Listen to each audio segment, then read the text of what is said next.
यदुनाथ लला की आरती होला भवनवा हो यदुनाथ के अंगनवा।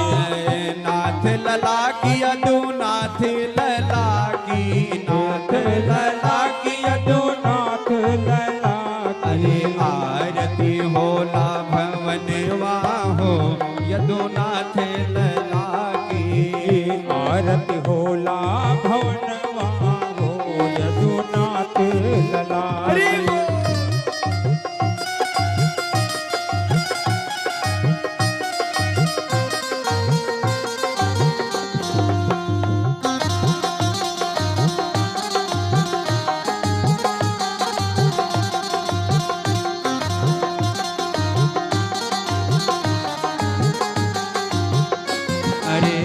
पहली आरती वृंदावन में होला पहली आरती वृंदावन में होला पहली आरती वृंदावन में होला पहली आरती वृंदावन में होला वृंदावन में होला वृंदावन में होला वृंदावन में होला वृंदावन में होला नंद बाबा के अंगनवा हो यदुनाथ लला की नंद बाबा के भवनवा हो यदुनाथ लला की। आरती होला भवनवा हो यदुनाथ लला की आरती होला भवनवा हो यदुनाथ लला की।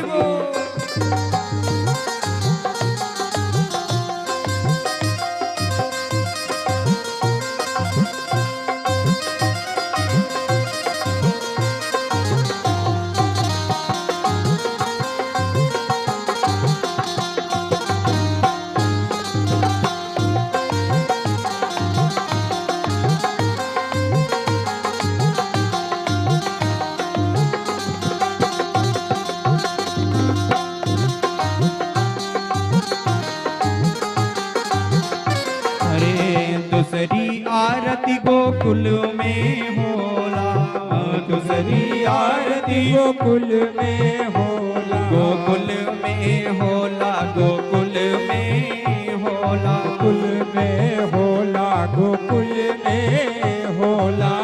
वही कंसा की जहलिया हो यदुनाथ लला के वही कंसा के भवनवा हो यदुनाथ लला की आरती होला भवनवा हो यदुनाथ लला की आरती होला भवनवा हो यदुनाथ लला रे।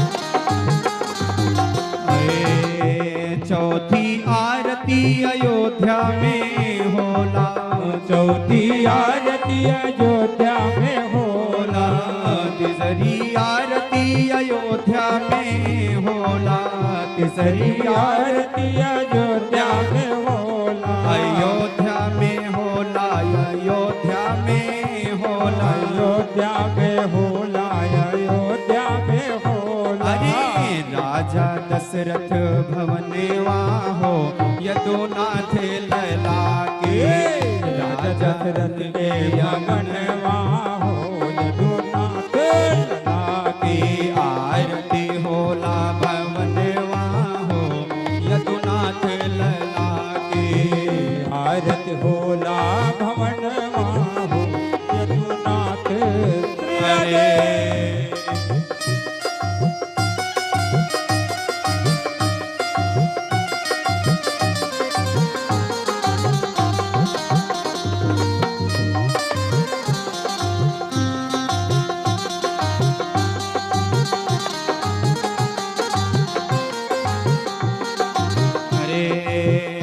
चौथी आरती डूबे परिवारों में होला।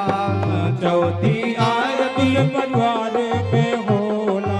डूबे परिवार में, डूबे परिवार में, डूबे परिवार में, डूबे परिवार में। चौथी आरती रामपुर खजूर में होला। चौथी आरती खजूर में होला। अरे कमलेश चंद्र के भवनवा हो यदुनाथ लला के। कमलेश चंद्र के भवनवा हो यदुनाथ लला के। अरे आरती होला भवनवा हो यदुनाथ लला की। आरती होला भवनवा हो यदुनाथ लला की। कर्पूर गौरम करुणावतारम संसार सारम भुजगेन्द्रहारम सदा वसंतम हृदयारविन्दे भवम भवानी सहितं नमामि। त्वमेव माता च पिता त्वमेव, त्वमेव बन्धो च सखा त्वमेव, त्वमेव विद्या द्रविणं त्वमेव, त्वमेव सर्वं मम देव।